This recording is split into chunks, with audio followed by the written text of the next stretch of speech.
তো আজ চলে গেছিলাম বান্ধবীদের সাথে খাওয়া দাওয়া করতে। দেখো এটা হচ্ছে আমার আউটফিট। আমরা গেছিলাম লাঞ্চ করার জন্য, তো হালকাই সেজেছি, বেশি সাজিনি। এই যে আমার দুই মিষ্টি বান্ধবী, অ্যাকচুয়ালি ওরা দুই বোন। আমার পাশে যেটা ছিল ওটা অরুণিমা, আর পাশে আর একজন যেটা মাথায় দুটো আঙ্গুল দেখাচ্ছে ওটা হচ্ছে সৃজা। তো প্রথমে আমরা স্টার্টার অর্ডার করে নিয়েছিলাম। অনেক দিন পর ওদের সাথে আমি সময় কাটাচ্ছি।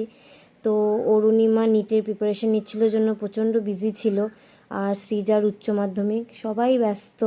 তো আমরা অ্যাকচুয়ালি জিমেই আমাদের পরিচয়, তারপরে আমরা অনেকটা কাছের হয়ে গেছি।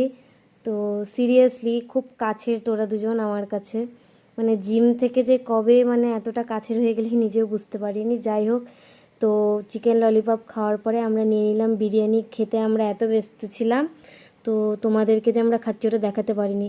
তারপরে এই দেখো কি সুন্দর, যখন খাচ্ছিলাম তখন ভিডিও করিনি, শেষ হয়ে গেছে তখন ভিডিও করি।